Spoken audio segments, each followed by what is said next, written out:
Ey, esa niña no se aguanta. Ey, quiere todo porque él sabe a Fanta. And we're back. And we're back. I'm sure you fucking know.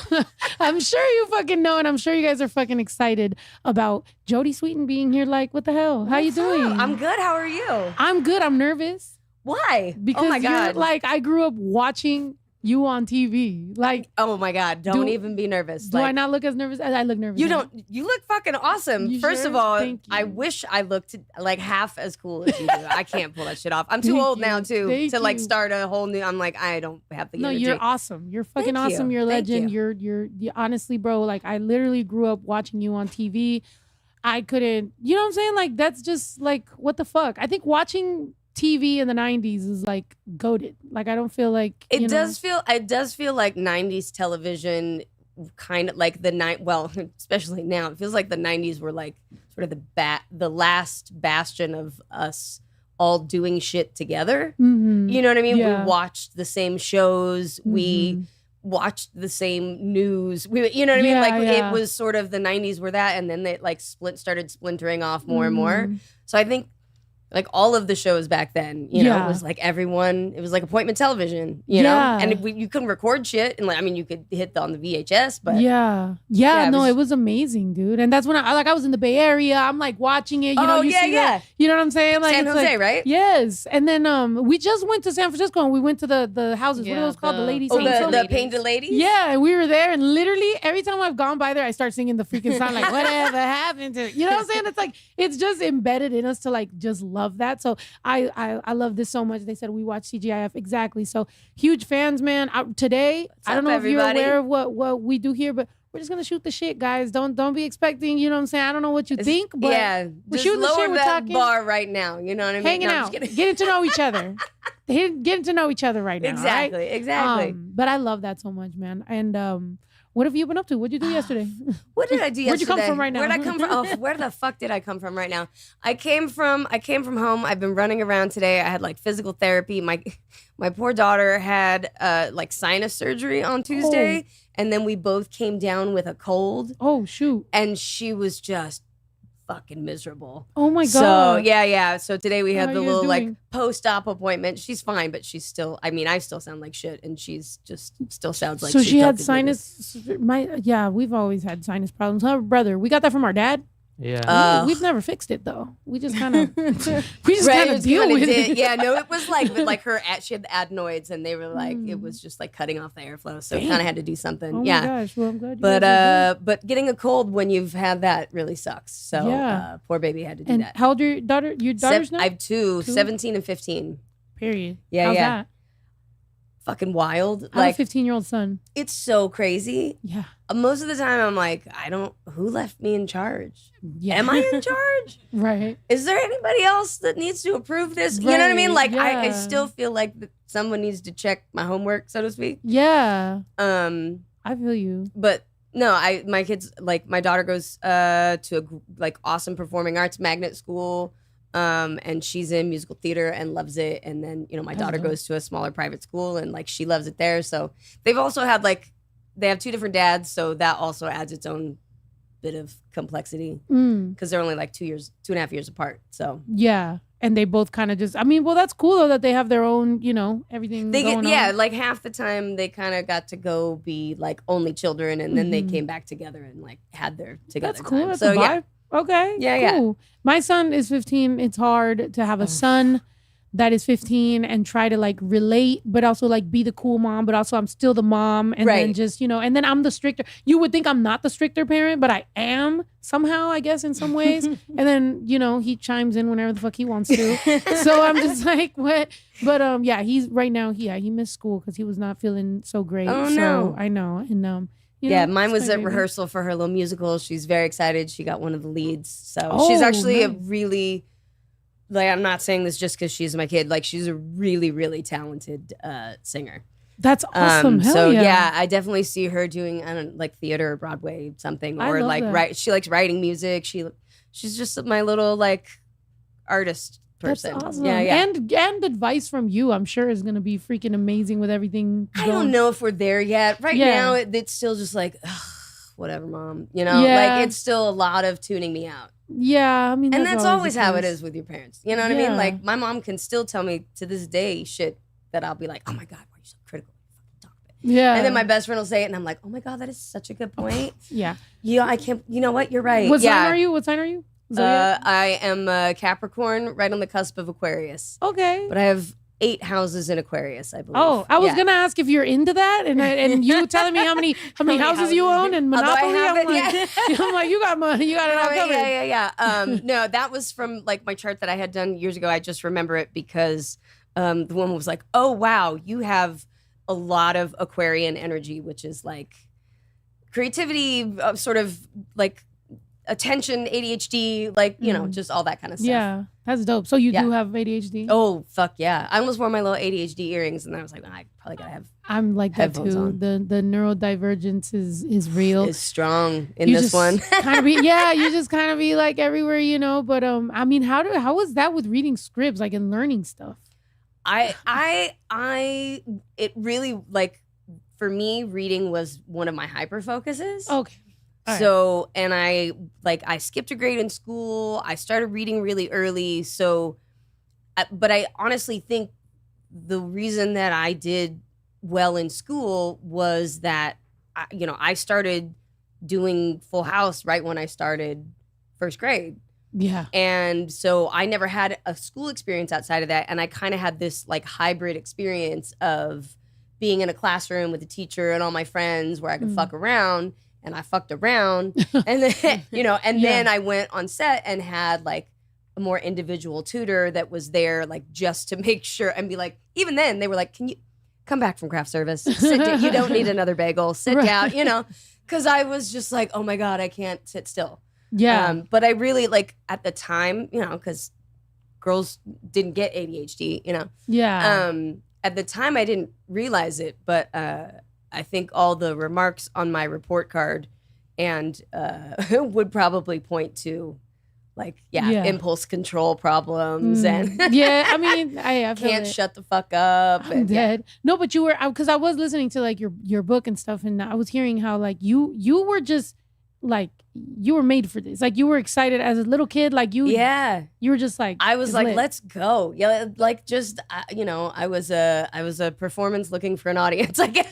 That's dope. You said something in that I told my girl that when you were like standing ovation, or you said just like I liked or something like that, and I was like, that's so fire. Like you said that a couple times, like you were like that you got a standing ovation just like you liked, and I was like, that's fucking fire. So you were like meant for this. You know what? I feel the most alive when I'm like on set or entertaining. It's where my brain is firing at 1,000 miles an hour and I'm paying attention to everything going on, and I love what I'm doing. That's dope. And now that is preceded by periods of acute anxiety, feeling nauseous, feeling like I don't even want to fucking do this. I suck. This isn't fun. I hate what I do. What is my life? And then I just sort of throw myself off the proverbial, cliff into whatever I'm doing. And then I'm like, oh wait, I don't hate this. Okay, it's okay. We're okay. Yeah. We can do this. That's me with stage. Because as you were explaining it, I was like, that's me on stage. And then you're like, all the anxiety. I'm like, that's me right before stage. Yeah. It's like, you just feel like you feel it. Do you think your daughter got that from their father? Like, how? My daughter, I mean, I sing and like did musical theater and stuff, and music has always been, I wish I played an instrument, but music and singing and dance has always been a part of my life. But my younger daughter's dad is a musician and singer, and his mom was also a musician, and so it like definitely runs in that side of the family. And I've like through all of the ups and downs with her dad and me. One thing I will say is he has taken her to some incredible music experiences, and like really. She knows such an incredible volume and array of music. Like, her dad's a DJ, and so that's like dope. What kind of music? He'll play anything, but like his love is like 70s yacht rock. That's how I met Sabrina, actually, was through my ex. But like 70s yacht rock, 70s rock and roll, like sort of throwback old school. Like, he has an encyclopedic knowledge of stuff. Yeah, he's like one of those people where you're like, he's kind of almost a little Rain Man-y about it, you know what I mean? And he'd probably admit it. Yeah. But yeah, so through that, like my younger daughter has just gotten this like huge love and like vocabulary of music, and her harmonizing is amazing, and she like picking up a bass guitar right now and like writing songs with her boyfriend and trying to figure stuff out. So like, that's dope. Yeah. And then she like paints and does all this stuff. She was like painting her walls the other day. She's just one of those people that like creates. It constantly has to be creating. That's awesome. Yeah. That's awesome. I mean, that's fucking dope. I wish Baby Drew would create a little bit. I'm like, what? I'm like, baby, what do you do? What? He creates businesses that never happen. That never happen. Like that's well, there's some people that never grow out of that. Right, exactly. Yeah, and I've married them. Me too. I'm like, that's how we got him. Right, that's exactly. Yeah. He's a little He's smart. He's scammer. very smart. I don't know what to call him. Sorry. Okay. He's still, well, that's this generation too, though. You know what I mean? They're all like, what's the easiest way to make money? And they're like, I can just do something dumb on the internet and that's it. Or He'd be really excited the first 2-3 days. He's like, yeah, I'm coming up. And then like a couple weeks later, you're like, oh, how's that going? He's like, yeah, I stopped and like it wasn't really working out. Yeah, my older one's like that too. You're like, oh, you're talking about getting a job, and you're like, oh, okay, yeah. And then I'll like check in. She's like, it's not for me. Yeah. And I'm like, oh, it's not for you. Yeah, that's me with him. I don't know, man. I get nervous. I really do get nervous. Like I feel like I feel like when I caught myself crying about raising a 15-year-old son was literally right around the beginning of him being 15, or like right end of 14, 15 was when he got into another phase, like another like era of his life where I was just like, I don't know, this isn't a baby anymore. Like, who is this guy? Right. You know? And I think that happens a lot of times with like opposite sex. You know what I mean? Yeah. Like that all of a sudden you're like, oh, you're not like little anymore, so you're not like a little kid that I can mother. Yeah. But I don't really know what to offer in the teenage male experience. Yeah. So like I feel like there's a big disconnect. And there's just the disconnect of kids anyway. But like it definitely, I think dads and daughters really go through that. My dad did. Yeah. He's like, I don't know what to do with you now, you know? Yeah, I don't, and it's like we're cool, like, and also like I have a job that kind of like makes me relatable to him because of social media and like music and rap and whatever, and then also me being queer and like dating women. I'm like, when you finally date or whoever you want to date, he's like, I'm not gay. I'm like, okay, well, whatever. I'm not saying you're gay, but I'm just saying wherever you fall on the spectrum, you know what I mean? Exactly. I did the same thing with my brother. My brother's like, I'm not gonna be. He's like, I like women. I'm like, okay, I just had to make it available in case that option's ever out there. You know what I mean? Yeah. Which is the opposite, I feel like people think, like with straight parents that they're just so tough, and I'm trying to be open, and they're just like, I'm not. Well, because because weirdly enough, it's not really a choice. Yeah, right. No shit. You're just there. You're just there. Yeah. Turns out you just kind of like who you like. Yeah. No, I raising teenagers is terrifying. Yeah. It's terrifying. I've wondered what it's like to raise a daughter. My girl, she wants a daughter. I'm scared of like getting back in. I mean, now I have a 15-year-old. We can do anything. We're technically like a single couple. I get it. That's right. When they get to that age, like my older one's driving now. Like when they get to that age where it's like, all right, bye, have fun. Yeah. You're kind of like, oh, wait. I don't know, start all over again. Yeah. You know what I mean? Like we just, with the lights at the end of the tunnel as far as like the day-to-day responsibility type. I think we go through waves. We're like, we'll want kids and stuff, and then we'll be at the airport and there's a bunch of kids crying. We're like, right. Yeah. See, that's right the now, thing. right? It's always you're like, oh, I want a kid. And then you're like, do I want to do that again? I don't know. When they do that, then you're just like, oh my God. You're just like, this is going to be such a smooth trip. Right, like, and I always feel so bad for the parents. Yeah. Because those parents are like just sweating, dying inside. And I'll try and like walk by and be like, hey, you guys didn't doing see that. Great. Did you just spill all over yourself? No, I just tried to drink out of it and had the top. It's fine. Sorry, that's how you know I'm nervous, y'all. Here, I'll take a drink too. Well, you did. At least this time it didn't spill everywhere. You got this. Normally that's yeah. She has. She has a bad. Well, you're gonna tell everybody I'm clumsy. I am. It's ADHD. I am so clumsy. ADHD. I'm not in my body. I fell up my stairs a few weeks ago. No shit, and have a giant bruise on my shin. What the? After falling down my stairs a couple months ago and severely injuring How do you my fall back. up? That's an amazing question. Because my brain was already at the top of the stairs. Okay. Doing whatever the fuck unimportant thing I was thinking of. Like, my brain was up there and I was like just hustling up the stairs and like my toes caught it. And I have like, it's like a wood staircase. So my toe just slipped and my shin broke my fall. Yeah, luckily. Like it like removed the skin and it was not fun. God. Remove the skin? I had an egg on my shin. It was like a lump. It was not fun. Yeah. So I see somebody else said I trip up my stairs all the time. Okay. Takes talent. I've done Thank you, fellow people. Yeah, it's if you're clumsy, and I certainly am, then and anything is dangerous. But you said this morning when we were watching something that it said that. What did you say? Something about that it's ADHD. It is related. And I've told her because, so my parents, when they got divorced, like, I could tell my mom had the ick about my dad for like a while because my mom was annoyed of everything he fucking did. Well, women usually, we get the ick for a while before we actually leave. We're like, oh, hold on, I got to plot my escape. Yeah. Exactly. right. So I remember just that I've done being a kid, seeing my mom and being like, I never want to be in my dad's shoes, where it's like you're just seeing that, and I was just like, what the hell? So I told her, I'm like, just let me know if you ever, if my clumsiness at that point, because my dad would always spill coffee on himself or and he was a cool guy, charismatic, but randomly he would just have spill stuff. Random. If I told you, the gag reels from Full House when I was a kid, there would be like 10-minute segments of me just falling down in outtakes. God. No shit.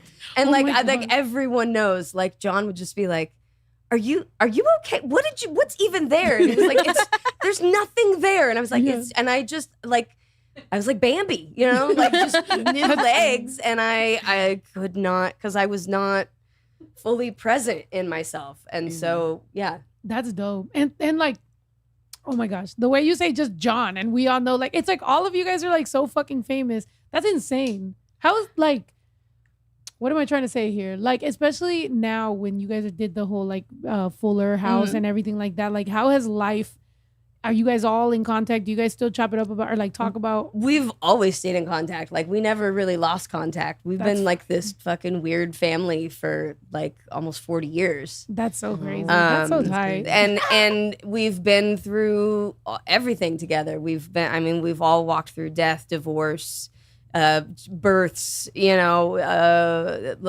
amazing things, shows coming back, horrible things, going to treatment, going to rehab. Like we have walked through all of it together. And like any family, like we will hash it out and, drive each other fucking bananas and that's it. After 38 years, it's like, I can't really cut you completely off at this point. You know what I mean? Like you're just there. Yeah. I mean, plus I love them. And like, there's nobody else in my life other than my parents that I've known for as long as I've known them.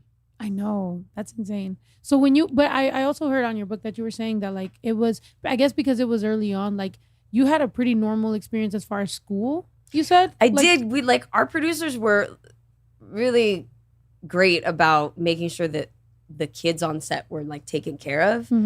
I did not come from any sort of like toxic environment, and like all of the kids were loved. Like it was like a family. Weirdo. No, and it wasn't even like the just the cast. Like it was the crew, it was the teachers, our wardrobe people, we were this family for 8 years. Yeah. But what was the question? I totally forgot. See, hi, ADHD. No, the school, yeah. So, glad someone's keeping track. That happens all the time. I'll probably need it too. It's the worst where you're like, oh no, my train derailed. But the producers were great at like taking care of us in the way that we could have somewhat of a normal experience. They didn't want us to totally not have that. Yeah. So I went to regular school in the morning. My mom would pick me up at lunch. And then we'd drive from like Orange County all the way to LA. And then I would rehearse in the afternoon for like the 2 rehearsal days. And then I would do 2 days school on set. So I like had this, and then by like I think the second or third season, we only worked 4 days a week. I think it was third season. Yeah. So Mondays I had off, so I was at school all day. And then Tuesday, Wednesday was like a half day, and then Thursday, Friday I wasn't there. And then every 3 weeks you get a full week off. So then I'd be at school full week. So it was like, again, like I got sort of like all of the tools and what I needed to like be successful in balancing that as shout best out to as your possible. mom too. Like your mom was really like my mom drove back and forth from Cypress, California, from Cypress to like Burbank and to Culver City. Oh, dang. Every day. But this is okay. But let me tell you though, this was back in the day that you could make that drive in like under an hour. 45 minutes. Okay. And you could take it. If it took an hour, you were hitting traffic. With like the 105 freeway had just opened. Like that, we used to drive up there before that was even a thing. If you're in LA, like that was like the little cut through that now sucks because everyone's on it. Which one is that? Is that the one you were just talking about, the swirly one? No. Oh. No, that's the 110. Oh, the one with that high ass overpass? I hate that shit. The one that goes from Pasadena to downtown. 210. No, 110. Yeah. No, well, it gets weird north of downtown there. Yeah. Yeah. No, I was just so telling you her guys that drive. I do not. If you left me anywhere in LA, I'm gonna be like, help me, please. Right? The other day I called her and I was like, can you call me an Uber? I was like at a bar. She doesn't have the Uber app on her phone, which I used to. At all. But then I've changed like phones like 3 times and then I'm like, I literally. Is it not in your cloud? You just push the little download button? I don't know. Every time every time I need an Uber, I forget that I don't have the app on my phone. I've done that too, where you're like, oh shit, now you're out somewhere. Yeah. And you're like, I can't download it over cellular. It's gonna take forever. Exactly. No, when I'm with her, I'm always with you. And like, I'm like, people don't leave me to my own devices anymore. I feel like I'm just no, me either. And I'm okay with it now. I'm like, yes, I need leaders. I need guidance. Please, just tell me. Right. No, yeah. She She went out with her friends and she calls me at like 1:30. She's like, hey, can you call me an Uber? I'm like, yeah. And I was happy. I was happy to get home safe. But wait, let me tell these TikTok people. Hey guys, this was too long to be on TikTok, okay? It was supposed to be a little bit, but the conversation was good. Yes. So go to YouTube right now. We are on YouTube. Ask your questions. We're going to be answering some of you guys' questions. So make sure you guys go. Si hablan español, pues no sé qué decirles, pero lléguenle al YouTube y hagan unas preguntas en English, porfa, porque ella creo que no habla español. You said, why is Jodie there? I don't know. I just have a podcast. That's so crazy. Like, why you're like, why would she want to hang out with you? Like, bitch, I don't fucking know. Because I'm a fan, first of all. Like, thank you. I first heard your stuff. Hear it from her. I'm a fan of Snow. Like when I found out that like she was like this was happening, I was like, oh, wait, Snow the product. I was like, oh fuck, I love her. Yeah. Believe that. No, I first heard your stuff on the Hamilton remix, and I like your rhymes on that song were like always my favorite, and then I started listening to your other stuff, and so I've been a fan. Thank you so much. Well, I'm a huge fan of you guys. Listen, okay, so bye. that's the reason. Bye TikTok. Go to YouTube. Goodbye.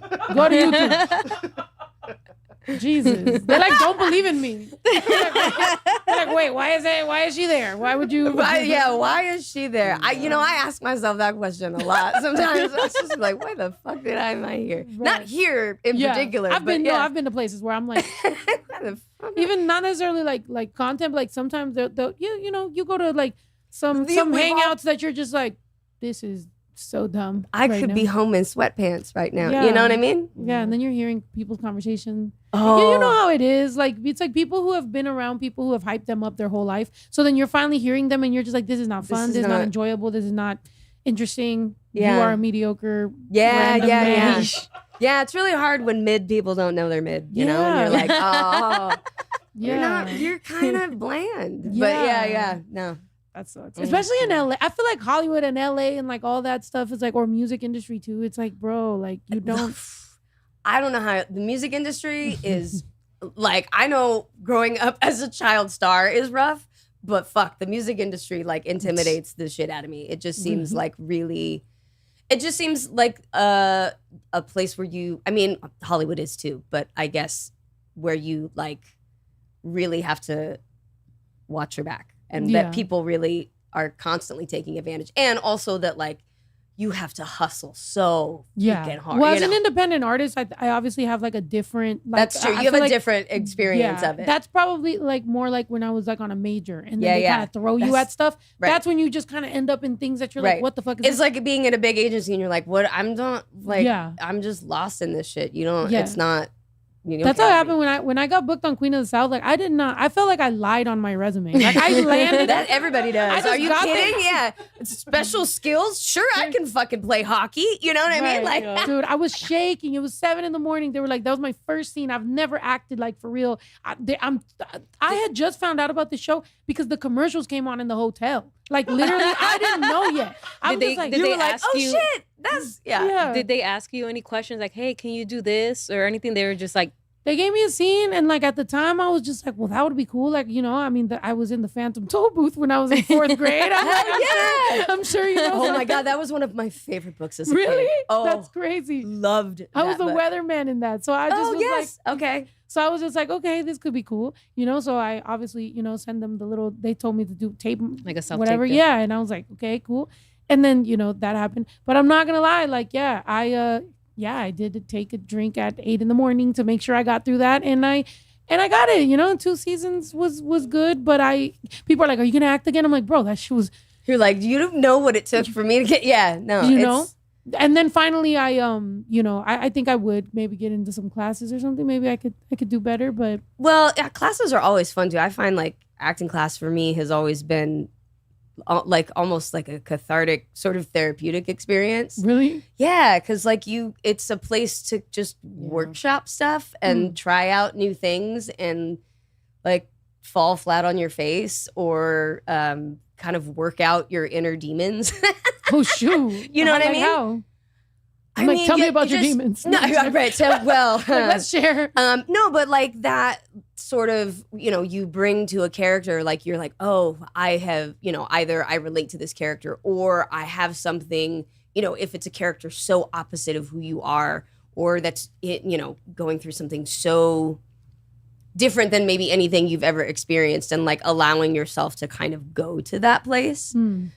There's really not many places that you like do that other than therapy and art performance, whether it's music or acting or whatever, like you pour your heart out and your soul, and it's, and it's kind of in a place where you like get to know like the, usually you're in a class for a while. So like you kind of build bonds with people and you start feeling safer and safer to like just do weird shit. That's dope. Yeah, I've never been to a good acting class. I was in a great one that I really liked like 15 years ago. But I have thought about getting back into one too, because it's just good. It just feels good to like create shit, That's dope. I told you you'd like it. Yeah, my girl, she's done acting and stuff, and I feel like I'd be so embarrassed to act in front of you because like I think you're good. So I feel like I won't act in front of my husband. Not he's not even in the fucking business, and I'm like I won't even know because I don't know. I'm like I think that's why acting class is so like it's cool because you don't know any of those people there. So if you you don't feel like embarrassed, and then once you do get to know everybody, like everyone has their own. Everyone is kind of willing to like. That's why you're all there. So it feels like a common purpose of like let's like pick this character apart and see how you can bring it to life. That sounds so embarrassing. I'm signing you up, babe. I'm like, oh my god. Yeah, okay. Well, I mean, it could be good for like character development for me to like not be so easily embarrassed. Absolutely. Yeah. Character development. If you know who you are and like, what your character likes to eat for breakfast, and like, what your favorite kind of music is and whatever, like if you give your character like those little things, and then even if nobody ever mentions it and nobody ever knows except for you, it's there in the spirit of your character, and that's shit makes a difference. That's dope. So how do you figure that out when you were a little kid? Oh, I didn't. I was I was being a little kid. Have you watched Full House? Come on. Like, it's not like it was high art. You know what I mean? Like, we weren't getting nominated for Emmys. You know what I mean? But it was, it was a family sitcom, and that wasn't the point, and that wasn't our audience. But But no, I mean, I did acting classes like as a teenager. I went to a performing arts school for musical theater and did acting and dancing and singing and all that there. I did acting classes in my 20s. I've still done, like, I mean, even like the silly Hallmark movies that I do that people like, the Christmas movies or whatever. Like I try and bring as much of a like realistic, like person that's flawed, and that's the, because, sitcom and certain things like can lean more into the ridiculous. And so like sometimes it can be hard to find the things that ground that character to not make it seem like just a farce, Yeah. Yeah. I mean, but do you was it on purpose that you do like a lot of like Christmas stuff? You like Christmas? Like, how do you feel about Christmas? Are you like Mariah Carey where you're like, Christmas coming around, this is when? Look, Mariah Carey likes fucking Christmas because that bitch makes so much money every goddamn Christmas with how much we play that stupid song. That's why she likes Christmas. And bless. You're like, and bless. But no, I mean, I love Christmas. My husband would probably make fun of me because I do like to decorate for the holidays. I take my little decor very seriously. Nice. Starting with Halloween. But no, Christmas, the vibe is great. Christmas stresses me out. I don't like the forced like gift giving. I don't like getting gifts. I'm really uncomfortable with it. I'd rather spend time with people or go do something or create something with them or whatever. So like just that whole time of year where like you feel like every person you see is gonna be like, oh, I got you a little something. And I'm like, fuck, don't, and now you're please. Like, fuck, now I gotta. Yeah, I know. And I'm like, then I feel like oh, here. And then just like beat myself up. Oh, you're such an asshole. You didn't get them anything. And like, oh, you're a terrible person. And then, I feel you. And I also think it's so much pressure we put on ourselves. Like I like enjoying the season and like going with like to see the twinkle lights and the, all that kind of like cozy shit. But, but I'm not like, I don't need it to be the most like with overhyped, like pictures of fucking gifts everywhere and overconsumption and like, With my son, I just do the scavenger hunt. The scavenger hunt. Yeah. Oh yeah. And I make him just look for his gifts. And he literally, since he was a little boy, he's like, it's not even the gifts. He's like, I just like having my older daughter's dad does that too. And she has always loved it. It's always been fun. Like she goes and finds it. Yeah. Socks. Yeah. I'm like, you find a pair of briefs. He's like, he just likes going around. It's cute. It's such a cute little tradition that you have with him. Is there a way to make him do chores by scavenger hunt? You know what I mean? There's not a way to make him do chores. There's that right.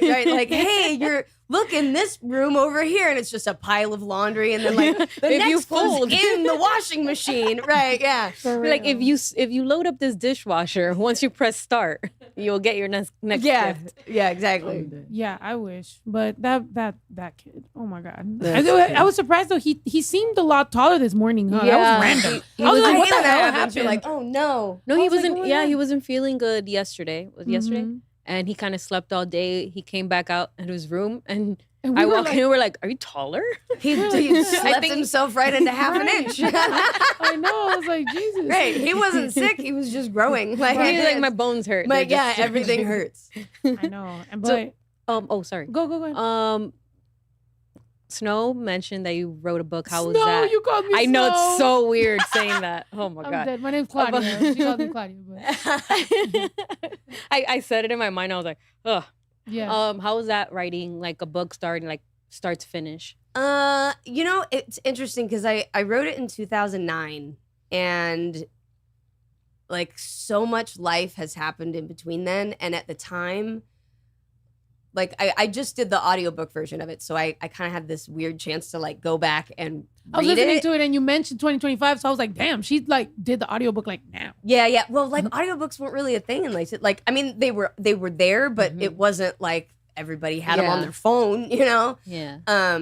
So I did the audiobook, but in doing that, like, and revisiting sort of that person and how hard it was at the time to write some of that stuff. And like how like vulnerable I thought I was being or how honest, and then like going back and reading it in 2025 and being like, that's not the whole story. You know what I mean? Or stuff where I'm like, damn, I put it in a way different way today. That's not, that's not how I would like say it or like talk about that whole story or whatever. And then like also the stuff that I was like, oh my God, I can't believe I've revealed that in my, like, since you I did wilding. that. I'm not gonna lie. You were, so as I was listening to it, I was like, oh. Let me tell you though, that's not, those are the tame ones. Yeah, there's some things, I'm like, I don't know if the statute of limitations are run out yet. I don't need to implicate. I'm gonna claim the, fifth fucking amendment, whatever. Yeah, plead the fifth. But no, I like, oh fuck, it happened again. Where were we? That you were living the life people probably think I live as a rapper. Right. Yeah. No. I was hearing you and I was like, oh, okay. Yeah, no, right. I was unexpected. I did not see this little white girl coming, let me tell you. I definitely scared a few people. You had a blast though, I'm sure. I had a lot of fun. And I had a lot of fun and then it was problems. And then it was just problems. You know what I mean? And that's usually how it goes. But like I've made amends to people that I used to fucking party with. And so my nickname back then and kind of fuck this guy now, but my nickname was Kanye Mess. Oh shit. I'm dead. Damn. My friend Dutch nicknamed me that. And oh my God. And I talked to him like this was 20 fucking years ago when like his first album came out. Don't hate me or cancel me. Anyway, like I talked to several friends and I was like, I am so sorry. Like I was such a horrible person and I just took advantage of people and I was this and that. And they're like, you were always fun, but we didn't know what might happen next. Yeah. They were like, you had a great time, but like, you were scary, and you were, I was like, they were like, you were never like mean though, and I was like, well, I punched a few people in the face. I'm dead. But they have definitely made some poor choices. But yeah, like I was a crying drunk. I wasn't like a mean one, Okay. And then I just spent my early 20s doing a lot of drugs. Oh, shit. A lot of drugs, which is probably why I forget what I'm talking about now. Yeah, I mean, I feel that, and also the ADHD. But yeah, when I was listening to it, because I was telling you, I was like, okay, I was like, damn, she was wild. I mean, but is there stuff that you like that you think back and you're just like, these are definitely like, even though it was a mess, like the best of the best stories. Like if you were to redo your book, or if you were to write a part 2, or if you were to do anything in nowadays to re-explain it. I mean, what comes to mind first? Here's an example of who I was back then and a story that didn't make it into the book. I was at a dive bar with a friend once. I was 21 years old. I was married to a police officer at the time who didn't know that I was doing large amounts of methamphetamine and also dealing it. So I was married to a police officer. I was out in the middle of the night because he worked all night. I went to this dive bar. And some dude had this really cool looking motorcycle and we were outside looking at it. He's like, you want to go for a ride? I was like, fuck yeah. I'm in shorts, flip flop, and a tank top. I throw a helmet on, get on the back of a motorcycle of a person I do not know. Oh my God. At 1:30 in the morning with no cell phone. Oh shit. What? No money. Oh my God. And no plan. That sounds like me with no Uber. With no Uber app. Just no fucking. So then I wind up. He pulls up to a casino, like in LA, like not like a good one, but yeah. And it wasn't Commerce. It was Hustler. It was the Hustler casino. I'm dead. And we walked in, and I was like, oh no. And I didn't have my ID, so I couldn't even drink. So I was like, well, this is a fucking bust. That was what I was the most pissed about. But then I realized I was like, I don't have it. How do I get home?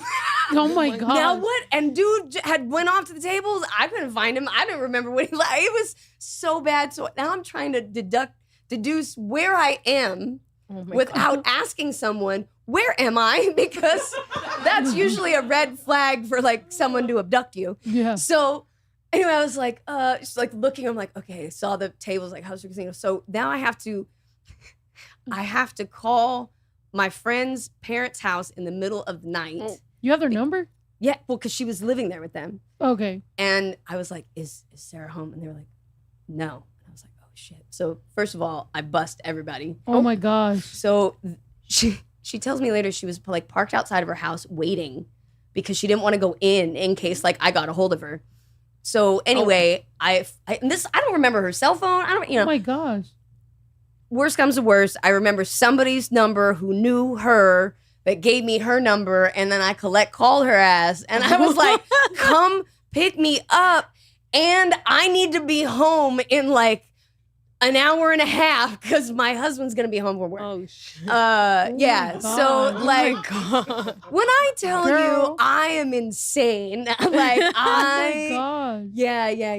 And, I mean, And I don't say that to be like, I'm so cool. I say that to be like, how am I alive? You know? I feel that That's though. insane. Sometimes For I be real. going. I mean, and I wasn't going as hard as you, but I have some stories too where I just be like, God, thank you for you know whatever. Thank you. Yeah, I'll thank all of it. Thank you. I'm glad I didn't hurt anybody else myself. Right. I mean, And married to a cop. for a couple of You're years. living yeah. on the edge. Yeah. It's like you said you got married at 19, right? Yeah. I got married at 19 too. Yeah. I was barely 20. It was like 6 months into 20.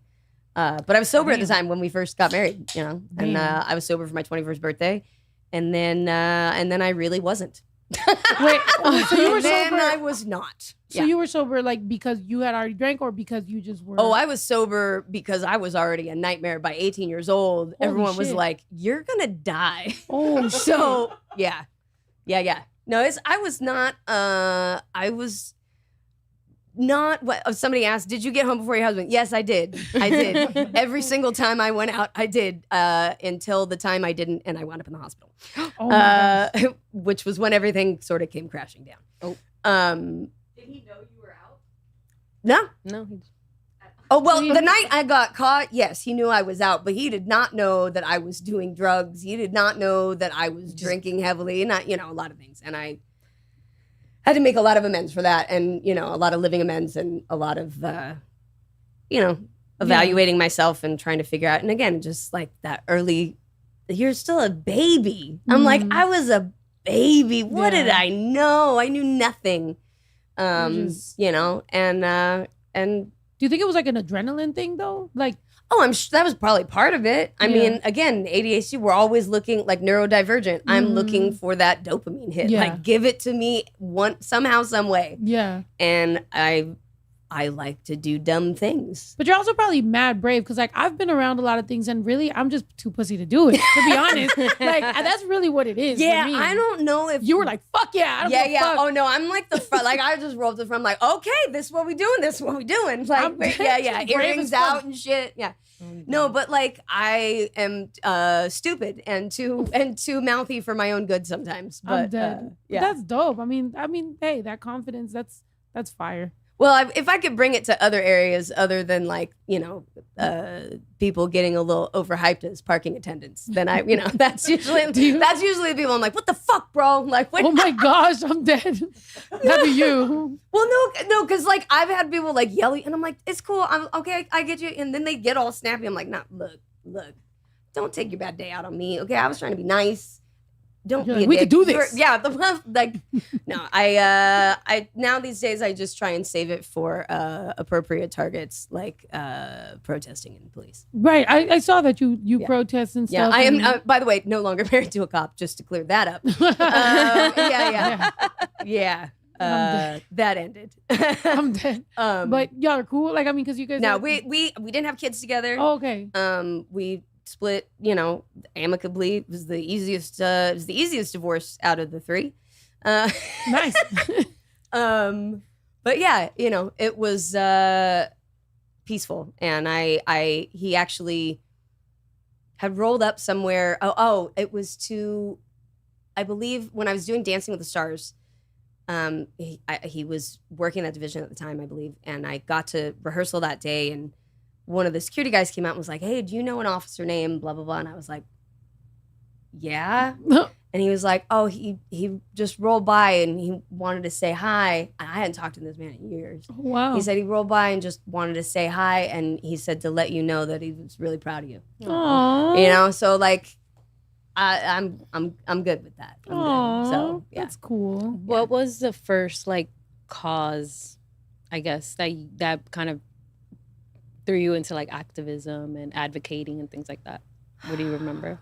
I mean, or have you always been? I've kind of always been that person. I remember going to some protest that was like, there were other people that I worked with from Warner Brothers that went down. We went down to San Diego to protest, I believe, some of the animal treatment at SeaWorld. I think I was 10. You know, I just always like kind of took up for the underdog. I think there's a lot of people who get a lot of shit without, merit. Yeah. And I just feel like there's no reason to pick on people smaller than you. And so I always like to intervene if that's possible. That's Very dope. nice. Yeah, I feel that. That's because my brother, he's asked me before, like, why do you do this? Because, I've gotten myself in some shit over like protesting or being, speaking up and stuff. And he's just like, why though? Like, you don't have to. Like, and I'm like, I don't fucking know. Well, I'm always like, I do have to. Like, I don't. Yeah, like it's in me. Like, I just like. Right. Yeah. And it's also like, it's, and it's hard now because just fucking life is hard. I mean, that's obvious. But like, it's, and people always ask me, like, why do you do it? I'm like, because I can't, I'm not a quiet bitch. And like, I can't stand by and like injustice in any form, whether it was like in my second grade classroom or, on a national, global level, whatever. Like, I just feel like the entire point of being a human being is to help your fellow passengers on this fucking weird ride. Yeah. And I just try to do that as much as I can. And I also am really lucky that I got like this cool platform and that people kind of grew up with me. And so that there's this familiarity that I get to be able to maybe address things or bring things to people's attention or whatever. Yeah. That maybe they wouldn't have, or maybe they would have engaged with it differently. Yeah. But right now it's just fucking hard. And right now it's more like, I'm just, let me do the in-person stuff. I'm doing the social media noise is like a lot. It's a lot. you know? And I'm just like, I know for myself, like I have to be of service and help because it's just who I am. Like if I sit by and I'm not doing something about the state of the world, like I'm not doing what I could be. Yeah and then you have to sit there and like live with yourself feeling what the fuck, when like that empathy of it too, like just the idea that we all have to walk through some shit and why make it harder on each other, and that if something were happening to one of us, you hope that other people show up for you, and eventually they always get to you, Right. So like you better hope that you've been standing up for people too. Yeah, for sure. You did that. It was a show, right? About the incels or like the boys. I did. It was a Lifetime movie. And it was about this, I was the mom of a teenage boy that gets like radicalized online. Mm-hmm. And as we've seen, that can be extremely dangerous. Yeah. And, but it's a real problem. And I know, you're raising a 15-year-old boy. Yeah. Like it's everywhere. And it's so hard because it's in the places where they have fun. It's in the gaming. It's in the community. It's in all of that. And it just, there's a lot of fear there. And I think, a lot of parents don't really consider that. I think, we always, and we need to worry about our daughters, our female identifying children in one regard, but we also, our boys need attention and love too. And we need to figure out what it means for them. And we need to explain to them that, it's not one or the other.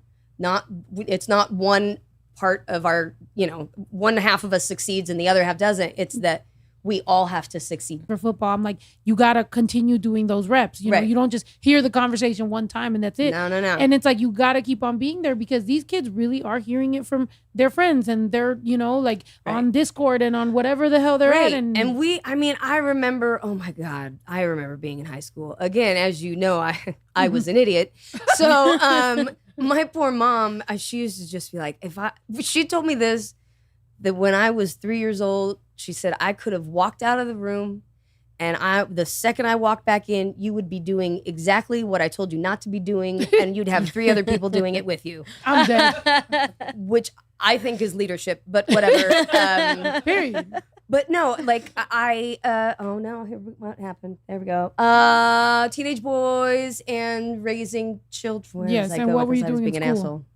Oh, no, being a teenager, like, you know, there was so much freedom and there was so much like license and so much stupidity, but at the same time, it was contained.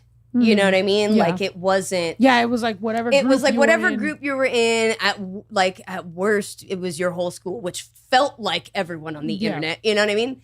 But it's it's just a different experience, and so like trying to help all of these young people walk through.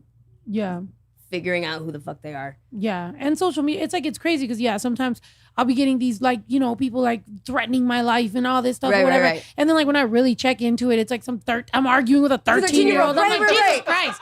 And it almost always is just some little like tween boy, you know, with a headset in his room trying to just be the most edgelord that he can. Yeah. And you're like, bro, what are you like? Come on.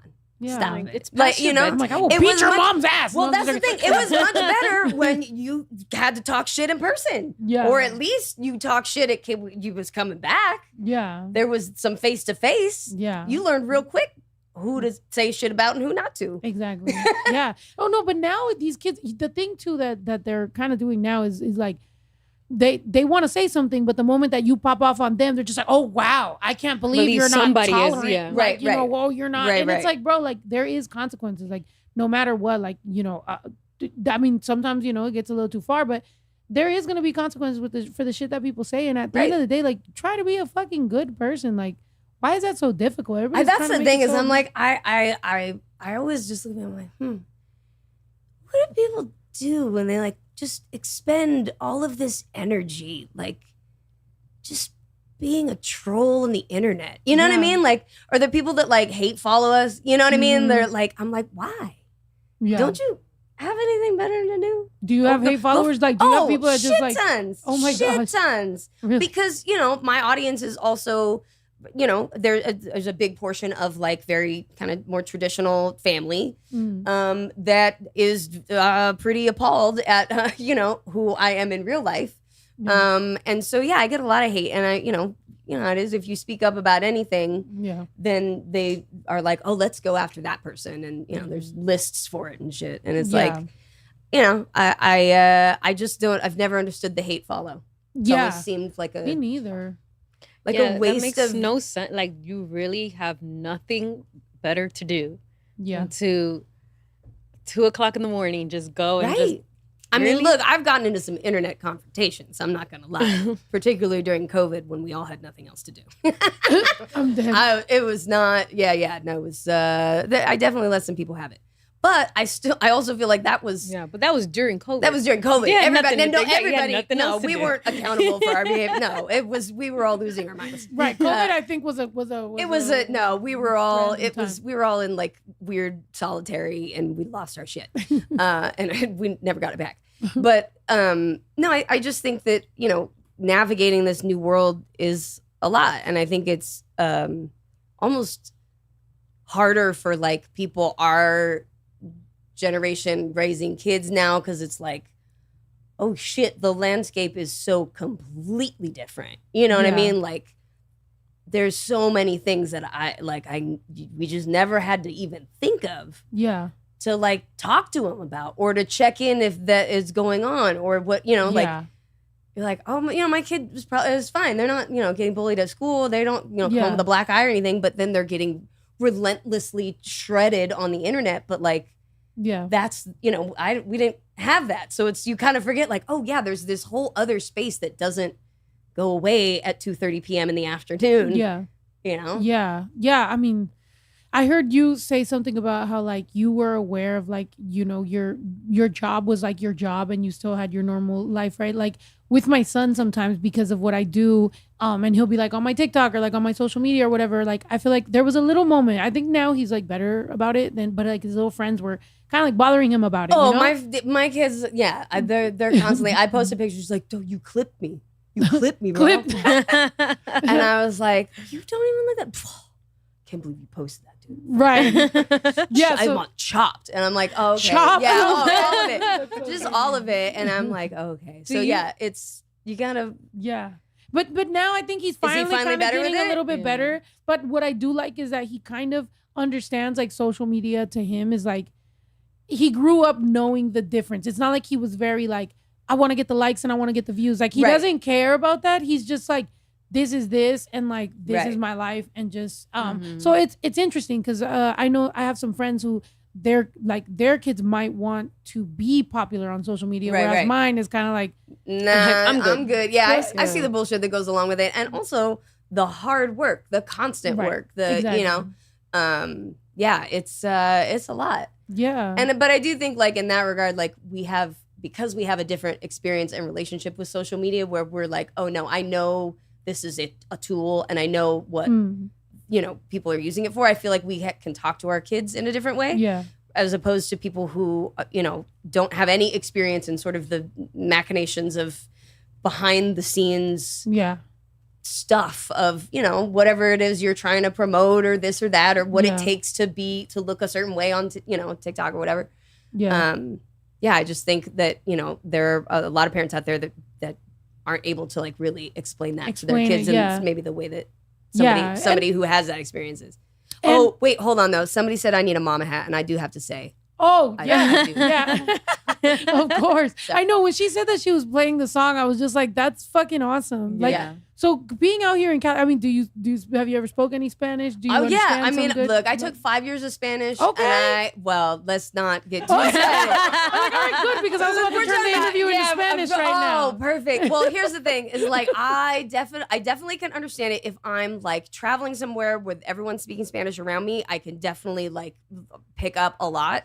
The speaking it myself, I suck at because I'm like in my head trying to conjugate a fucking verb. And then, but reading it, I'm pretty good at. So I can like if I'm somewhere and there's like a lot of information that's all in Spanish, like I can read it. Oh, wow. So, that's dope. Nice. Yeah. That's cool. That's lit. I mean, hey, well, today's Mexican Independence Day. So I feel like, I'm like, I have not even ate a taco today. Right. That's kind of crazy. I did. You did? I didn't. She Mexican me. No, I didn't know it was Mexican. My apologies. I did not know it was Mexican Independence Day, but I had tacos because they are my favorite fucking thing, and I could eat Mexican food every day of the week. I love that. What's your favorite? Mole. Stuff? Mole? Okay, she's really going. Yeah. Nice. I like mole. Have you been to Mexico? Or chicharron. I love like either the like fresh hot chicharron or like just kind of the dried ones too. Okay, that's just delicious. Have you been to Mexico before? I have. I went to. I mean, I did like family cruises when I was little, which that doesn't count. But no, I went to this amazing little island called and I'm gonna murder the name. Apologize in advance. Holbox. Holbox. Oh, yeah, I think that's what it's called. Yeah. I asked, I was like, whole box. And they're like, nah, white lady, stop it. I'm like, if I try to pronounce it and I fuck it up, they're going to be like, well, you could expect it from her, but you're canceled. But it was, there was no cars on the island. It was all like bikes and golf carts and everyone. Like, it was so kind and wonderful. I did a show in Panama where I lived in the jungles of Panama for 2 weeks. That's fire. And for charity. And there we go. Saying it right, like it's Holbox. Okay. Okay. But like, I love traveling. I love wherever I go. I'm like super excited to learn about something that's different than me, That's dope. That's the cool experience. And that's cool that you're so like open-minded about everything. I mean, I know some people that are not so open-minded about things like queerness and gayness and different things. Yeah, you know? no, I'm Like I'm fucking gay all day long. You know what I mean? Like this, I was gay people. I mean, like I don't know. I would consider myself somewhere in this. Like I'm definitely not. Like girls are cute. Yeah, girls are cute. Because you made that joke, right? That joke, the 3 week, right, and the 3 week thing. Yeah, and I was like, is it? I mean, is there any? What was the joke? So it was actually just a joke that we did like off camera. It wasn't even supposed to be in the show. Oh, okay. But and Candace didn't know I was making it. Oh, okay. And so the joke, which is why if you go back and look at her face in that, she's like, oh, like it is a genuine like, oh shit. Oh. But it was no. They told me there was something and it says like, oh, whatever for 3 weeks, and I'm like, 3 weeks.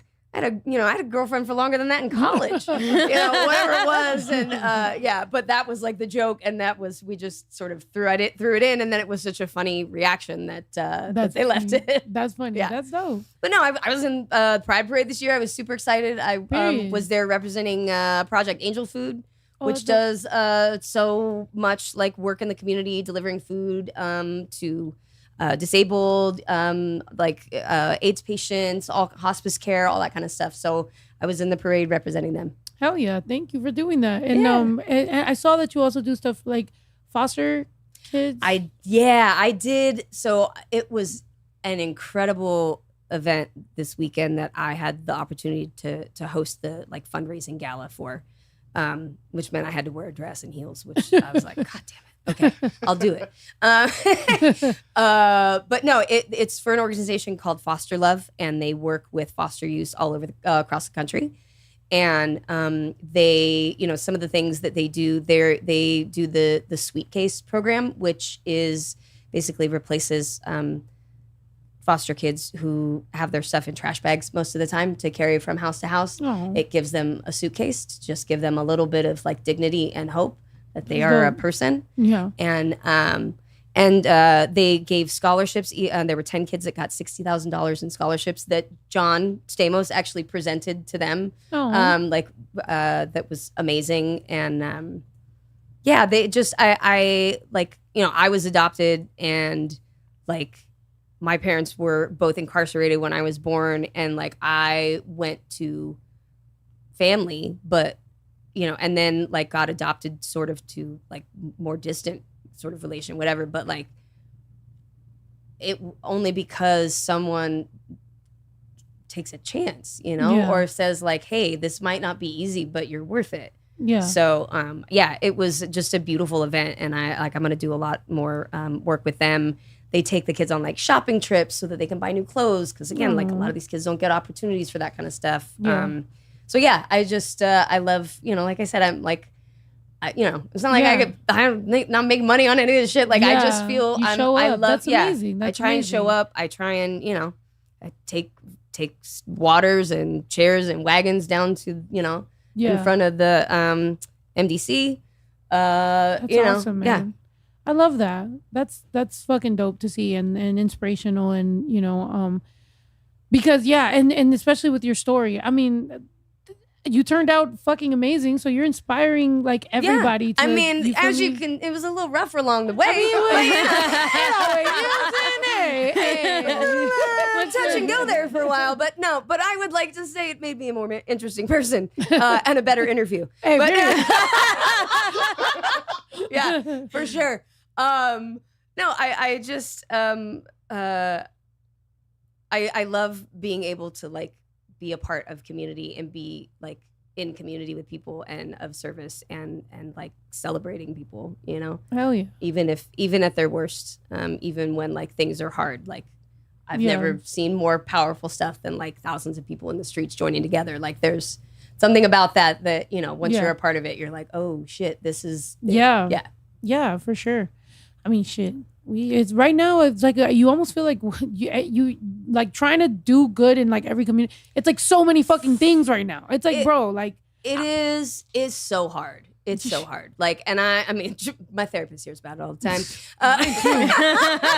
I'm not doing enough. She's like, well, would you settle down? But it's I know for me, and I think that again, the neurodivergent people, like our sense of empathy is like huge. And I always feel like I sort of kind of walk through the world like with this open heart that sometimes doesn't know how to protect itself because I just want to like give so much. Yeah. And it's learning like what that balance is. You know what I mean? Like how do I give, but how do I also like honor my own self and say like it's okay, you know, to take a break. And like I always talk about the choir sort of analogy for like people in activism or protesting. It's like, you know, a choir can hold a note forever because not everybody takes a breath at the same time. You know, and so while some of people are singing and continuing, some other people are stopping to take a breath and then they join back in and the other people get to breathe. And that's like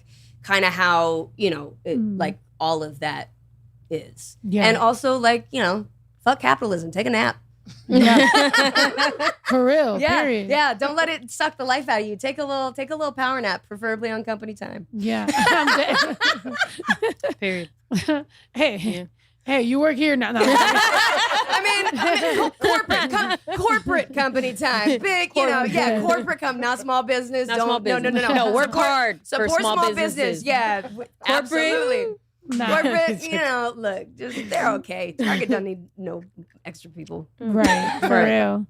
No, but yeah, wait, there was something. See, I got a brain fart too because I was gonna ask something. Do you have something? No, I was gonna show the video that we were talking about with the line. Yeah.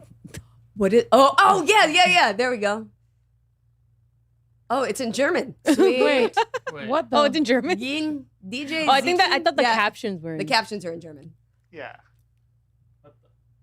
Can you hear it? We can't. Oh, we can't hear it. Oh, there it is. There you go. Not you, DJ. Your name's not on it. It's just Dr. Matt Harmon for Harmon Better Pet Care. No DJ. Sit. I can't believe I won. I can't believe that Matt won. I mean, his clinic was only open for like 3 weeks.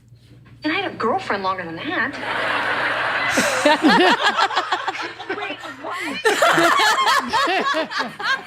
That's that funny. was a 100% real reaction. Was like, what? Did you? Yeah, and then we left it in. So, you know. That looked authentic. Like, It was a shock. And that's what I like to do. So that's awesome. Yeah. I mean, shit, that's really dope. I mean, how did it feel to get back? What is that? What you're gonna? No. I was gonna ask if during the show in like Fuller House, did you improv a lot? Like, did you kind of? No, usually like improv on like written shows is frowned upon because the writers take it really personally, unless you're like some big ridiculous person, and then they still take it personally, but they can't say anything. I'm done.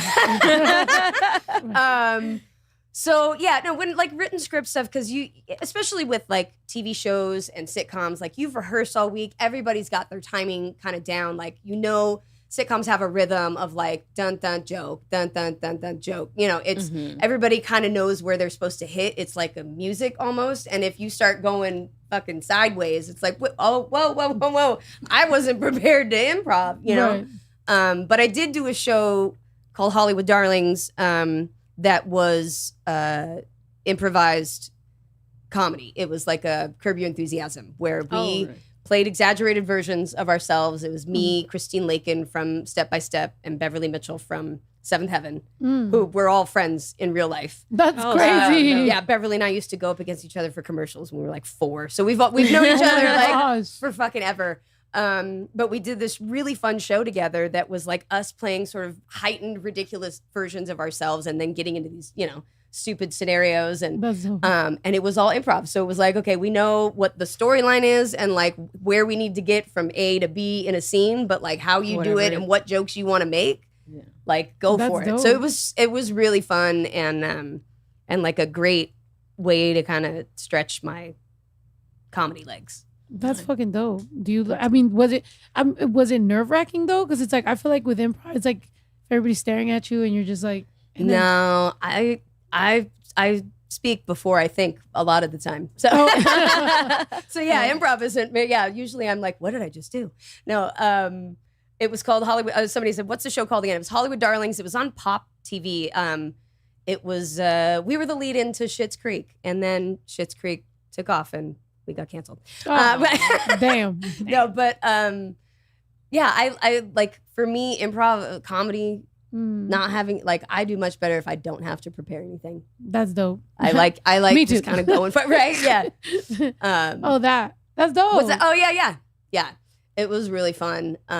We had a really good time doing it. I just wish more people had like seen it, but it's definitely one that people will come up and be like, "Oh my god, I loved that show! Like, it was really fun." So that's fire. I want to watch that. Yeah. So you still have it on somewhere? Probably YouTube. I mean, you know what I mean? I don't know. Like, now I want to watch it. Yeah, no, I've somewhere that I'm certainly not getting a cut of nothing, but no. I'm dead. That's fine. How does that work? Like, I mean, for like acting and stuff, like you when things just kind of like go away, could it ever be revived? Like, could ever like something just be like a cult classic that people just? I mean, Full House was, and I mean, I don't think anybody when the show was over in the mid '90s was like, this show's gonna last. It's gonna come back. You know what I mean? Like, they were like, okay, Michelle fell off a horse and got amnesia. Like, the fuck? You know what I mean? Like, that was how our show fucking ended. I'm dead. And so, like, I don't think anyone was like, oh, we can't wait. But with enough time and nostalgia and like people growing up, and also because our cast was so close and we were always like together doing stuff and like supporting each other, even if there weren't pictures of it or whatever, or it would wind up, us all pictured out at dinner or something. Like, I think people just fell in love with the Tanner family in a way that was different than a lot of shows. And, and I was always proud of the fact that like the Tanner family was not, mom, dad, and 2.5 kids. It was a chosen family coming together to like figure it out together. And sometimes it works and sometimes it's a circus, but like you're all doing it together, But yeah, that's how it felt with us.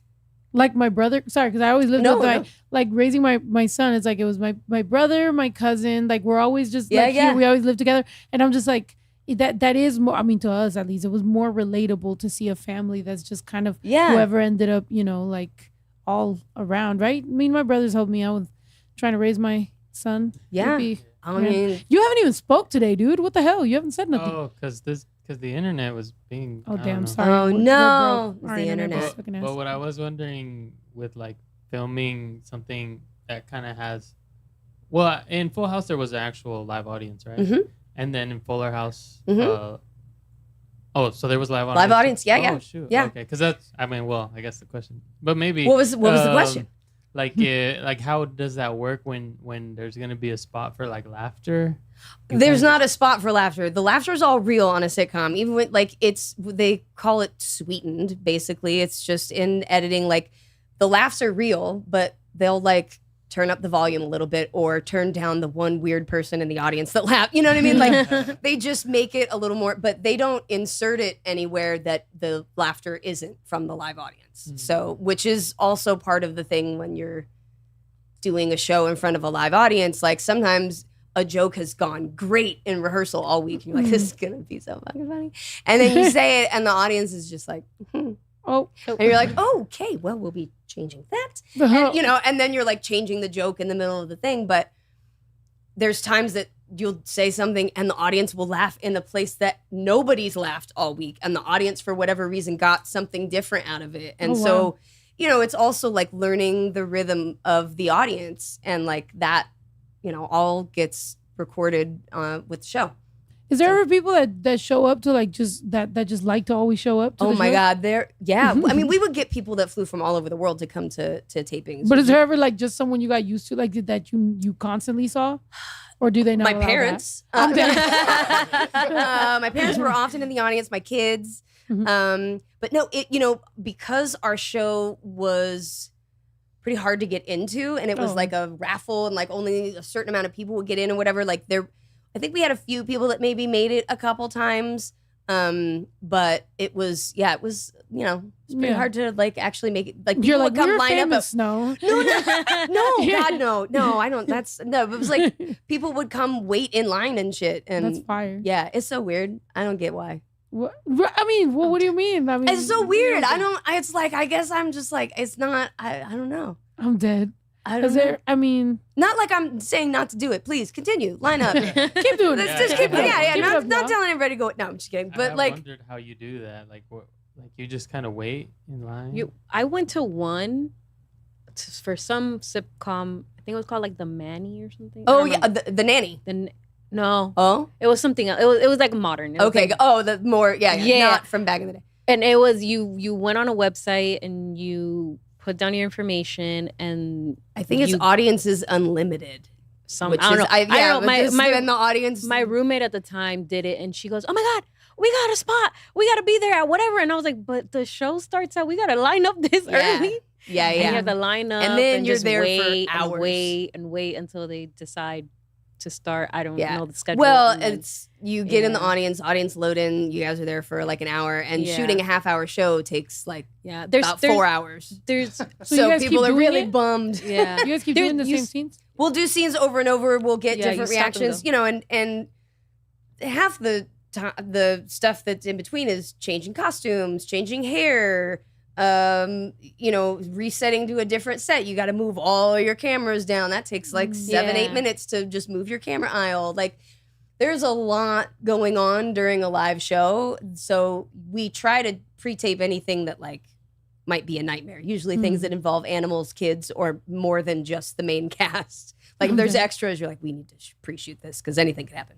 I'm done. But yeah, we try not to like beat the audience to death because that's not great for their laughter. But yeah, it's it's definitely it's more like theater hybrid you know what I mean? Like movie when you're shooting in front of a live audience. How was the difference between that and like Dancing with the Stars? I mean, that's just live. And yeah. There's no like, oopsie, I forgot. Yeah, no. And that happens. It happened on, I'll never forget this stupid Shakira song. Oh my God. God damn. There was a gazelle from some movie, Zootopia or something. And it's a stupid thing. Anyway, it was the week that I just hit a wall. And that's like totally live television. There's no safety net, Okay. Whatever happens. And like watching that set change and like happen, like I sit back and watch in awe. Like I watch back and I go, I am so proud to be a part of like entertainment, to watch people like grips and stage hands and shit just move things around and like create something where there's nothing. It's just cool to watch. That's awesome. That's how I felt with because you said you brought up Hamilton. Do your daughters like, do y'all like Hamilton? Yes, my younger one had a Hamilton themed birthday party. Oh, nice. She can sing all of Hamilton from memory. She actually did a performance when she was 6, where she sang one of the songs, and damn if she didn't sing the song like full chest of the whole thing, and like that's awesome. it was pretty awesome. So she loves Hamilton. I've seen it a bunch of times. It was one of my favorite shows. So Well, I had not seen it, even though I was on the mixtape, right? But then my girl, she's like obsessed with it, and she sings it all the time and stuff. So we finally went and like we watched it and everything. And yeah, it made me like theater. Like I was just like, I was watching everything and like, I'm like, it made me now inspired for like when I go on tour next or like wherever I go, I'm just like, I gotta up my game. Like what the hell? People are just doing so much. Yeah. But I mean, since y'all are into Hamilton, do you have any Hamilton related or theater related questions? Because I know you said you sang. Have you done other theater You too? did I musical haven't theater? done any like professional musical theater, but I've done like, smaller charity things and smaller like stage stuff. But no, not Broadway yet, I guess. Period. I don't know. I'll throw it out. Yeah, exactly. No, Why not? I just say that because I'm like, I haven't, not Yeah, saying no, that'd I'm not be saying yes. It's just a yet. We'll see. Period. I love that. Nice. I guess your favorite Hamilton was your daughter's. Your daughter's favorite. My daughter favorite loved Hamilton. I mean, God, I'm trying to think. Dear Evan Hansen is one of my favorite shows. I like a lot of the more modern shows, obviously, but like the classics are always good too. Carousel and all that kind of stuff. But yeah, I think Hamilton as a theater nerd, a theater nerd and a history nerd myself. I definitely enjoyed Hamilton because like knowing the story and hearing it put in a way that so many people were like had access to, or like maybe had listened to in ways that they didn't understand kind of the dynamic of things before. Like I just thought that was cool. That's dope. Yeah. How did you deal with because and I know it took a complete different turn right now, but that's all right. Like there's no rhyme or reason to our conversation. Because like I said, we both got married young, right? And I feel like when I was hearing you talk in your book about it, I kind of related to like maybe you were kind of going down a certain path, and that kind of gave you that like security, or like you kind of, you know what I'm saying? So it's like, did you ever have to deal with any kind of maybe like guilt of maybe not being ready for that? Like, do you think he was more ready for that than you were, or like what? I do. I think, he probably was. I think I it always sucks when you've got a lot of shit to work out and you make a mess all over other people. You know, it's unfortunate that oftentimes our growth can come at the expense of other people. And I think I thought that was the next thing I was supposed to do. I went to high school, I graduated college, that was just the next thing I did. I'd worked my whole life. Like I already, you know what I mean? So it was like, I don't know what's next, but I have felt like an adult my whole life. So like, I didn't feel young or like a baby or like I didn't know stuff, because I had lived this really big life in some ways, but was still like such a baby in others, and so unprepared for like relationship. I would just always say, like, I find that failed relationships usually are a mirror of what you thought of yourself at the time. And the value that you kind of put on yourself, and not to say anything bad about people that you're with or whatever, but the dynamics that are present, you're like, oh, I thought that was like the best it was going to get, or I allowed that because I thought I deserved it, or whatever. But then being in more relationships and like doing all that, like how did you navigate all that shit plus everything you were going through? Like, I don't know. I don't know. Goddamn. I don't know really how I'm here. No, I mean, and I think too, like I got married again. I got married before my older daughter was born. I married her dad after we knew each other for 6 weeks. Again, reasons I don't drink. Wait, that was like drink. That was because of like with drinking, or you just no, we were sober. We planned it, but my friends said they were going to get married, and they dared me to do it, and I was like, well, I'm not one to turn down a dare. I'll do it. And on a dare, let me tell you, it wasn't the same day either. Like there was time for me to back out and be like, I don't think this is wise. Like, I am. But I was like, let's go. So I'm a woman of my word. And I thought if you were sober for the ceremony itself, that means that it's a wise choice. But I got my oldest daughter out of it, Zoe, and she's fucking amazing, and her dad and I now actually can get along, and like it's not awful and hell. And I was not an easy person to I was not an easy person to deal with sometimes, and I have to own my part in some of the stuff, and then not continually talk about the other party's stuff. I mean, I feel that. Damn. Sorry. How do you still have like a decent relationship at all with like your kid's dad, or was that like? Yeah. I mean, we it took some time. Like I said, like being married young. Sometimes people, especially now, being out and queer and with a woman.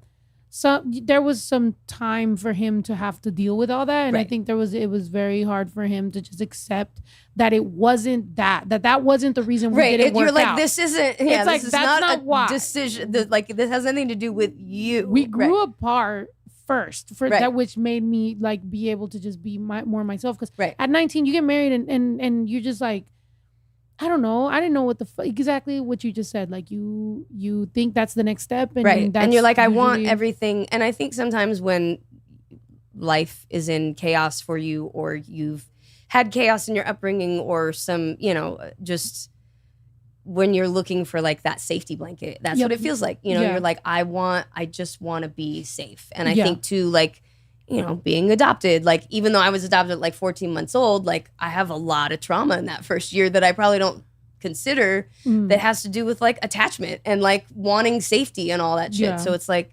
when I can really stop and be like, oh, it's not just that I am a, like a person that can't be in a relationship or a person that, did drugs and hurt other people. Like there's things that were going on that like maybe I have to work through still before I like, start doing all of that shit again. But it's not easy because you learn along the way, like at the time you definitely it's not like you go and you're like, I'm going to go over here and I'm going to learn how to human. And then I'm going to come back and human with all the other humans. Like, you're like, I don't know. We're just doing this shit together. Yeah. And hindsight definitely is like 2020. Like I can look back and be like, okay, I see why I did this and why I did that. But like in that time, in the moment, I know what the fuck I'm doing. Yeah. And yeah, I mean, I'm stubborn too. Like, don't, my parents, I mean, they would tell me again, don't buy this house. Don't do this. And then I'd be like, surprise, I did it. And they were just like, oh my God. Yeah. I'm dead. Yeah. So, it was a lot of hard lessons, but people always ask if I regret anything. And like, I don't regret anything. I'm sorry that, I never want to hurt people or hurt anyone's feelings. And that, of course I'm not proud of that, but there's nothing that I would change and be like, oh, I wish it hadn't been so hard, or I wish I wouldn't have gone through this really traumatic or painful whatever in my life. Because I'm like, it's given me so many things to reshape and like spread out in the world with other people, Yeah. And to like tell all of our stories. Like we just fucking, we're all a mess. Yeah. You know what I mean? If we all wrote down our stories, like every one of us has a bunch of shit. So like, why do we spend so much time judging each other for it? Write it down, talk it out. Like, what's the worst that could happen? Yeah. Would you, speaking of writing it down, would you write like another book? Would you write a show, like a movie? Like I definitely have been getting more into writing. That's like my thing that I'm trying to focus on now, and like my journaling and shit, because I'm an old lady and that's what I do now. But no, like trying to write that stuff out, and also to learn how to not edit myself, being, I think, famous at a young age, I always learned to tailor myself to what was consumable, or what was, and not even consciously as a kid, but like what was expected, and that I find like I even do that sometimes in my writing, and I'm like, who's looking at this? Who is what? Let it out. Like, be ugly. Be like, just bleed it all on the page. And so like that's kind of where I'm at with like trying to write right now, and trying to write about stuff that I never thought I'd put down on paper, stuff that I never thought I would talk about, that I sort of had acknowledged publicly about some, sexual assault stuff, and like really writing through that and figuring out what stories I need out of that, But I have, a lot more than just the flip-flop motorcycle story. There's a lot. No, I'm sure. I feel like I even just with a little bit of the stuff that I've like seen or heard, I'm like, I want to, and by the way, you're invited again to the podcast. Yeah, let's like, go. You know what I'm saying? Just pull up, right? Get some tacos. I'm just gonna camp out somewhere here. You won't even know I'm here. You'll find me in a hammock 4 days later. I'm like, what's up? Yeah, it's just the cocktail in my hand, a mocktail rather. Excuse me. Yeah. I definitely want you to come back, because I wanted to talk more stories. But also, it's like, because I'm a fan, I'm editing myself, because I'm like, ooh, I don't want to ask too much, or I don't want to do too much, because I'm just like, what the fuck, and I don't want to be awkward. But I do want to talk about more of that stuff, because the when you were talking about ecstasy and like certain things, I'm like, that led me to marriage as well. No, right? You're like, oh, this is. It's just that, and I think there's part of it too, where like when you are kind of fucking up, like I said, I was 18 when I got sober the first time, and then I was with who became my husband at 20, and I was trying to hold it together, and I thought that was like the thing that was going to make us all happy and make it all okay, you know? And yeah, it's there's just so much that you have to get out in your 20s. And the scary thing is now that the margin of error is so much smaller. We grew up in an age where like shit happened, but you could still kind of fuck up and just be like, oh, what's this? But and like not a good idea. But like it wasn't gonna just kill you right off the bat. Yeah, and like that's the terrifying thing. I think raising kids now, is like as much as I'm very open with my kids about my experience, and we have great conversations. And they know like they can tell me anything. That's what I was gonna say. Was I think that does also bring us kind of closer with our kids as far as like stories, because like I remember like I was raised obviously by very traditional Mexican Catholic like parents, so there was a lot of like just kind of like withholding information and trying to act perfect and whatever. That's my family too. It was this hard like. Right. And then sometimes when they fall from that pedestal because you find out all the stuff, then you're like, what the fuck? Right, so then right. you rebel. Oh, yeah. So I'm telling my kid, like, you're not going through that. I'm like, I'm telling you what it was. I'm telling you what I've done, and hopefully that, and he'll be like, I would never get myself in that. And he's judging me. And I'm like, you know what? Whatever. Right. But you know what? I don't need your judgment. I'm leaving. Yeah. I'm going out. I'm running away. No. Right. I'm like, he's like a mini dad now. I'm just like, dude, what the hell?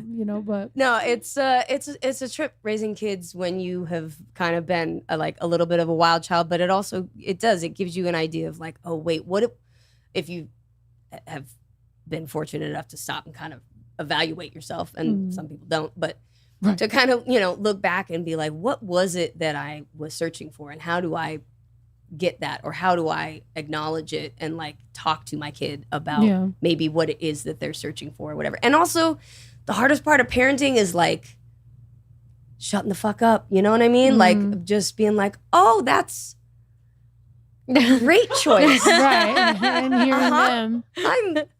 You're okay, let me know how that goes. Yeah. And like, and especially my 17-year-old, like she's really getting to that point now where it's like my control is less and it's more my like, right. Please don't fuck this up. Right. My son's a Taurus, so unless he thinks he came up with the concept or the idea, he's not going. I have an Aries girl. Oh, yeah, yeah. And I'm a Capricorn, and her dad's a Taurus. Oh, yeah. So there's just that. Oh, yeah. Nobody's moving or doing it. No one's wrong. Right. That's funny. Is there like big differences between your two daughters, like that you notice? Yeah, oh, for sure. They're very different people. My older daughter is an athlete, and like that was her thing. She played soccer, and she's like taller, and like she's just a totally different. She's a little more into like the makeup and the like she loves that kind of stuff, and she's also like a really killer athlete. So like that's kind of been her focus on stuff. And then my younger one is like arts and singing and creative stuff. That's cool. And they both they are now friends, but there was a time that I didn't think it was gonna go well because they were very different people, and I was like, the older one's gonna murder the younger one. Oh my god! I was like, something, COVID was rough. I was like, was that a scream for help? Like, yeah. But no, they now they grew out of it, and my friends with sisters. Like my friend Sabrina, who has a shit ton of them. Yeah. She's like, no, I swear, like you'll nearly kill each other, but it's gonna be all right. You know? And I was the only child, so I don't understand it. I was the same with my sister. Like when I was young, when we were younger, like we would be on each other's neck. There was a time she threw a Tim to my face. Yeah. Like a whole Tim. And but now we're like best friends. Yeah. Yeah. There's been some definite close calls. It subsides. Right. You kind of see each other and you're just like, you know what? Oh, now they hang out. They're like friends. They go to In-N-Out in their little car. Yeah. You know what I mean? Like they're now like best buddies. And I'm so grateful because like I knew it could. I was like, you have so many awesome qualities. Like stop just fighting, Yeah. And I think now they kind of appreciate each other a little bit more. What's your youngest daughter's sign? She is, let's see, August 31st. So she is. Oh, wow. That's Virgo. Virgo, duh. My mom's also a Virgo. That's my brother's So Virgo and an Aries. Okay, yeah, Virgo and an Aries. Yeah. Oh, that's Nice. your birthday. That's his birthday. Oh, that Yeah. August 31st? Yeah. Oh, happy belated birthday. Thank you. And I also thought it was so funny because you were the middle child, right? You were Stephanie, Right. middle child, and that's her biggest trauma is that she's middle child. and her name's Stephanie. Oh, I'm sorry. Oh, wow. That's like a double whammy. You know, like you're like, I can't watch Full House. No. I get PTSD every time. Yeah. Every time you hear everywhere, you're like, no, not again. I was an only child, so I had the faux middle child experience, which I got a taste of what it's like to have siblings and fight with siblings. You know. Did y'all ever actually have problems? Oh yeah. Really? Candace and I battled. Oh. Candace and I battled. Like she was the older sister and she was the baby of her real family. Oh. I was an only child and then she was the oldest of our set. So it was like, you know, shit rolls downhill. I was just the next available, like her sisters were, you know, would fight with her and then she was like, you. You're like, right. And you know, I was like 5 and cute and told stupid jokes and, you know, and everyone's like, oh, you're so cute. And she's, you know, a tween who's like, oh my God, I hate you. You know? Oh my God. So yeah. And I think I wrote some stupid shit on the set wall about her one time. Oh. I was mad. I was like 7, you guys, and I wrote with a she Sharpie. stinks. Yeah, I was like, but I don't even remember what it was. It was something stupid and like, what did I think was going to happen? But like, who did this? Who did right? Who can barely write their name and wrote this on the wall? Right, like you know. So, but you know, I had some of that experience, and like I was really close with Ashley, Mary, Kate, and they were like my little sisters, and we spent a lot of time together, and you know, so I did get to have like some like sibling experience, but I definitely I'm an only child. Through and through. I like my alone time. Yeah. Oh, that's like my son. For a while, like he was just like he doesn't want any other siblings. Right. Lately, he's a little bit more like okay, like yeah, that would be cool. But yeah, he loves being an only child. I feel like he's like, no, I want everything for me. Like that's fine. There's no compromising. You know what I mean? Like I don't have to play what you want to play. I don't have to like share my cookie. I nothing. Yeah. It's all me. Yeah. Even when his friends come over, like he's very like. He wants his room to be what his room is. And then he's like, okay, I'm done. Like his friends will be here and they're still in the living room. And he's like done socializing. He'll go to my room. And I'm just like, baby, like your people friends are aren't still here. here. Like what's going on? He's like, yeah, I'm bored. I'm like, oh, see, I was never that. I was like, you couldn't tie me down to keep me in the house. Really? Oh, I was like just out and about, inflicting myself on the world. You know, just always. Yeah. You said that your first kiss was on the show, right? Yeah, I mean it was, you know, like kissing your grandma, but yeah, you know, there's no tongue involved. We were underage, and that would be weird. But no, it was like it was totally, you know, terrifying for the 0.5 nanoseconds that it lasted. Yeah, but it's like as a kid, I'm just like as a kid, and you're acting, and you're like. Right, like, and all these people are there. Your parents are in the audience. Like, you're just like, oh God. Like, do you think that that ruined your first kiss type of thing, or you just were no? Because I didn't really count it. Even I was like, I mean, yeah, that's what I was gonna say. I was like, I don't think that counts. Count. No. My first kiss was in 7th grade behind the art rooms. Oh. A boy named Victor Rigoni. Oh, I remember his name. Had a little shaved hair on the sides, wore some big baggy Dickies, and just the hair slicked back. Yeah. He's cute. Yeah. Jello, don't find him. Yeah, right. They're gonna be like, we found him, and he's some. Yeah. No, I shouldn't have said his full name.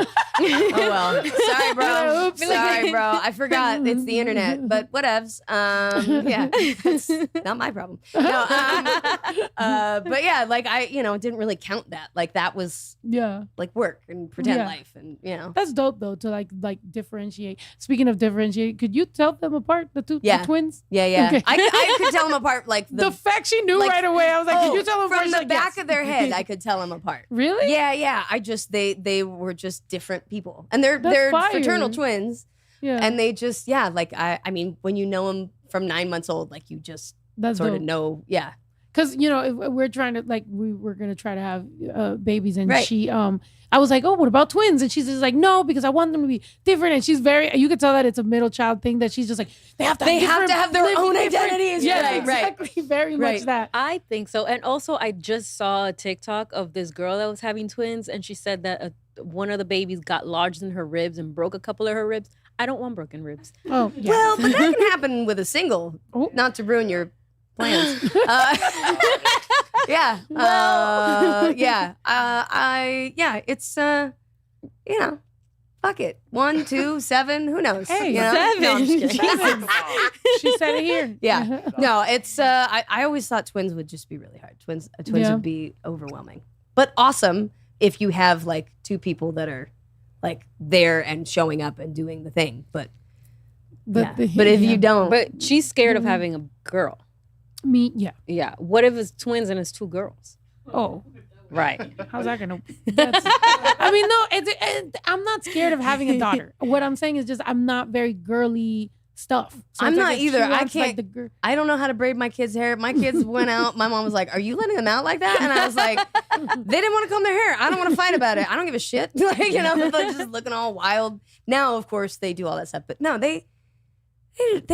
I don't do anything. I am not a girly girl. I don't do my makeup. I don't know how to operate a curling iron. I don't know how to do shit. Like, your makeup looks amazing. I don't know how to do that. Thank you. Yeah, no. So in that regard, you're girlier than I am. I'm dead. Yeah. I'm dead. Yeah. Not she came here to call me a bottom. No, No.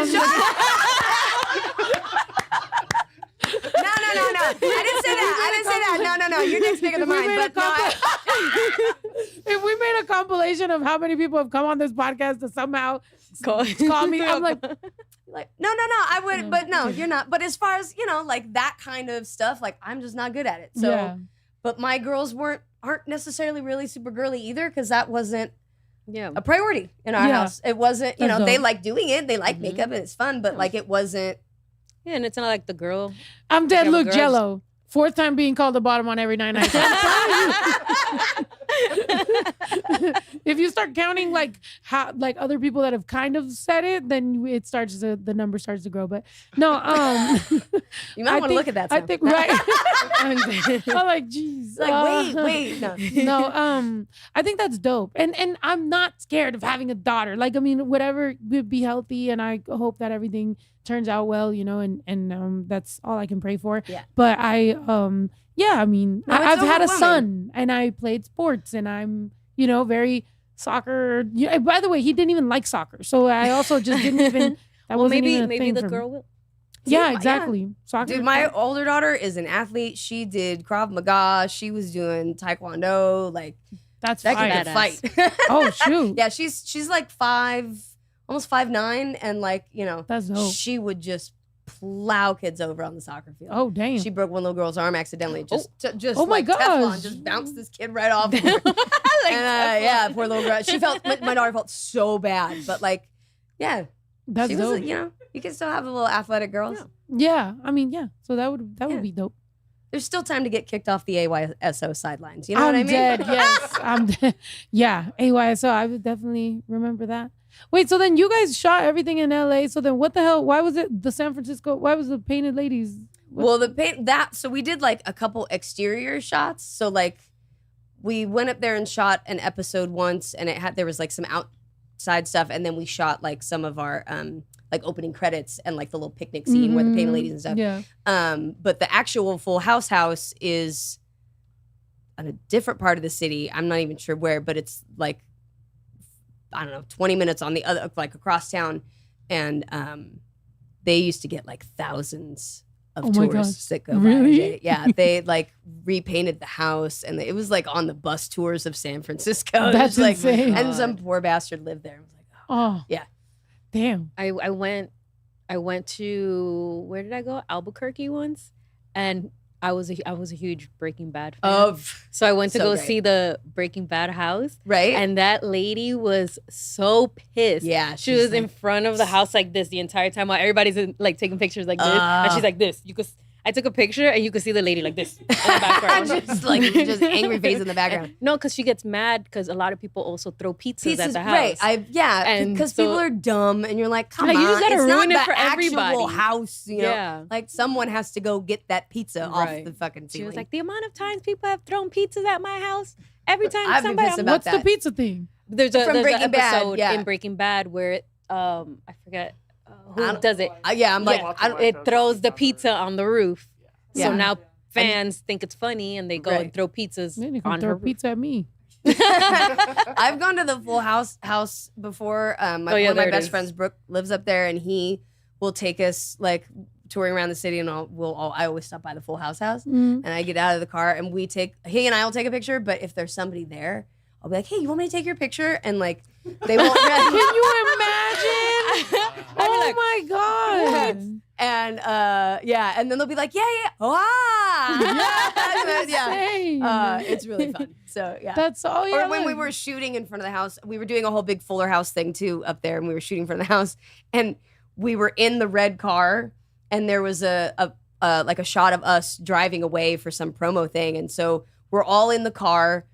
Bob, Dave, John, me, Candace, Andrea, Lori, we're all in the car, and we're in like Full House outfits, you know what I mean? And we have to take off driving in front of the house, but then you have to go make a right and go, to come away around the block. And so Bob's driving, and he makes a right, and I'm like, keep going. He's like, should I? I'm like, yeah. And so we take off driving through San Francisco for like another 10 minutes. Meanwhile, we have the walkie-talkie in the car, and our 80's like, where are you going? We're like, we'll be back. But let me tell you, people driving through the streets of San Francisco, like, I would have crashed. like in the red car, like all of us, Bob in a sweater, like the whole thing. People were like, I'm dead. What just happened? Can you imagine if you were high and you just like look and like, you think you hallucinated? I need to pull over.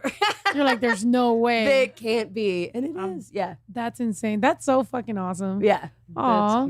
But yeah, it was fun. Yeah, but like people would say, we're like, hi, Hell yeah, it was fun. We have Full House and Fuller House. We have really great fans and super loyal fans, and they show up for so much of the stuff. Me. As you're you've been running a lot of accounts. I'm impressed. I'm really impressed. Yeah. But no, they're like super loyal, and they support all of us like through all kinds of different stuff that we do. Like they've shown up to a bunch of my comedy stuff, and they they continue to be fans of ours individually. And it's like really cool to know that we kind of raised like a generation of people who still give a shit about us. That's so awesome. Yeah, and that we aged well, because it would really suck if we didn't. Absolutely. Wait, do you like Legos? I'm sorry, because you do, right? I love Legos. That's fine. My little neurodivergent self just is desperate for step-by-step instructions and to like create something. Yeah, I mean, I'm not one of those people that like build stuff on my own. I'm not freewheeling. No. I like to step by step. Oh, yeah. No, don't get that impressed. I'm not like the Lego movie building the whole thing downtown or downstairs. No, neither am I. I'm just like, I suck at instructions. So I would be annoying because it's like you'd be building from in the instructions. I'm building some stupid shit. And you're like, give me the fucking pieces. Oh, yeah. No, I don't let anyone build Legos with me. My brother's an instruction guy. Yeah, no, that's the whole. He hated playing with me for that reason. I don't like instructions in anything else other than Legos. Yeah. Board games, fuck off with those. But Monopoly, nope. But like I love doing Legos. And it was something that I really loved as a kid that I, in the last few years, kind of got back into because more adults are doing Legos and they make kind of cool sets and stuff. But it was really when I was like, what are some things that like connect me to sort of that inner child or like that place where I'm just at peace and content and doing something like that's not on my phone, that's not media related, that doesn't, require other people. And like, that was kind of one of the little things that I was like, oh yeah, actually, I really like this. Kind of went back to it. That's dope. Yeah. Good shit. I think we all need more of that type of stuff. It's like that. Just find the little silly things that make you happy. If it's making friendship bracelets, make all the goddamn friendship bracelets you can. You know what I mean? Like, whatever it is, do something that's not on your phone for 15 minutes, and guaranteed at the end of that 15 minutes, you'll be like, I think I could maybe do 30. Yeah, that's dope. I need to do more. Yeah. What? Real quick, speaking of fans, Snow's Day Ones said, especially like Vita and them, they wanted to give you this money bear since Mr. Bear was Mr. Money Bear! Yeah. Yo! I'm dead. Oh my God, you have to sign it. So I had a bear. Yeah, you have to sign it for me. Will you sign it for me? Yes, of course. First of all, that's crazy. Me sign. I'm so excited. Oh my God. Wait, we need a Sharpie. Yeah, you gotta. Yeah, I'm gonna sign like his little foot. That'll be dope. Yeah. We'll get you one. Yeah. What? First of all, me sign you something? What the hell? Yes, dude. Why the fuck would I sign you something? Because You I'm gotta a fan of you too. I'm dead. Yes. Okay. This is crazy. But yes, I've always been Money Bear is a motherfucking thing. I love it. But yeah, and the mama hat is there because yes, absolutely. Yes. But like I said, man, I want you to be back. I want to chop it up with you some more and stuff. Absolutely. I don't want to take up too much of your time, but no. And come to one of the comedy shows that we got going. I have one this weekend. It's really fun. It's here in LA. It's called Smoke Show with Sweetin, a comedy pageant where we take comedians and put them through the most fucked up, ridiculous beauty pageant that you've ever seen. That's hilarious. I'm down. Yeah. I'm down and to go, it's for sure. insane. And we give away a meat stick bouquet. So you can't really ask for anything better than that. What is a meat stick bouquet? It is exactly what it sounds like. It is. It's the ridiculous white trash thing that we were like, what is a stupid stupid thing that we could tie together that's like a pageant queen sort of thing. We were like Slim Jims. I'm dead. And Gia Cognata, Sabrina's amazing fucking sister. Hell yeah. Who was our art department, basically just got really high and made one. So yeah. I love that. Hell yeah. Yes. But yeah, September 20th, it's at Bespoke LA, which is the old Supreme store on Fairfax. And there's restaurants, there's bars there. It's $15 pre-sale. That includes drinks, alcoholic and non, and $20 at the door. And you sign this for me, I'll let you in. You don't need to. Dude, I'll put you on the list. But no, come out. It's fun and it's super inappropriate and it's wild. So I'm super down. I'm super down. I'm gonna go. I love that. And then I'm so glad to have met you. I hope that we could do more stuff. I definitely would like to do something with you, like for the community or for anything like that. Let's like show up together somewhere. Absolutely. I actually have a little squad that I run in my neighborhood for an organization called We Are California. And I have like a little group of people that I try and kind of put together different community stuff for. That's and dope. Like a gang. Like a little gang, but like a gang for good. You know what I mean? Yeah. I just keep small packets of snacks and water in my car and on hot days like this, just try and give them out. I love that, man. Thank you. And thank you for everything that you do. Honestly, I feel like you're a very fucking positive influence on a lot of people and you keep speaking up and you keep helping out and, thank you. I appreciate you. And thank you for coming here. I am so glad I got to come here. This has been an amazing conversation. I feel like we just shot the shit for 2 hours. Fuck yeah. Hell yeah. That was great. You were like, don't make it like a podcast. And I don't think we did. No, we're homies now. We're homies. Yeah, because if a podcast couldn't remember what they were talking about, that would probably be a problem. Yeah, but we're great. We're out here. We're vibing. All right. And first I want to say too, thank you everybody. Your comments have been amazing. Mwah. You guys are awesome. Follow at Smoke Show with Sweetin if y'all want to come out if you're in LA. Yes. And if not, I will be back here again. Yes. And Absolutely. Fucking thank you for having me on. This is amazing. Thank you. And also, wait, because they did ask it, and I'm sorry. Sorry. Yeah. Can you say it? I can't. Yeah. You don't even have to say what it is. We know. How rude. Yes, thank you so much. I appreciate you. All right, guys. We will come back to see you guys at some point. I love you guys, and I will be there on Saturday. So, see you guys. Bye. Bye. Esa niña no se aguanta. Quiere todo porque el pussy sabe a Fanta. Si la dejas por pendejo se te casa. Dale todo, 2 de lengua y una horchata. Si te alcanza, I'm the shit, huh? Are you catching what I'm throwing for a pickup? Same bitch I always was, now I'm just richer. I'm about to shake it up and check the Richter. This a sticker. You say some things your numbers don't say. I got some kids with toys that don't play. Kilo de azúcar pa' mi cornflakes. I don't need roses, pour me rosé. No soy santa, baby, yo soy vale madre, faca chancla. Lo que yo sí tengo mucho a ti te falta. Y si quieres yo te enseño con el ram pa pa pam, pam. No soy santa, baby, yo soy vale madre, faca chancla. Lo que yo sí tengo mucho a ti te falta. Y si quieres yo te enseño con el ram pa pa pam, pam. Don't try to play me, baby. I'm a michoacana, which means I've been a Mexican snack and I'll split your banana. Solo yo sé mi rollo guayaba, también sácate cana. Me encanta la línea de Fanta porque nadie me aguanta. Por eso I've been on my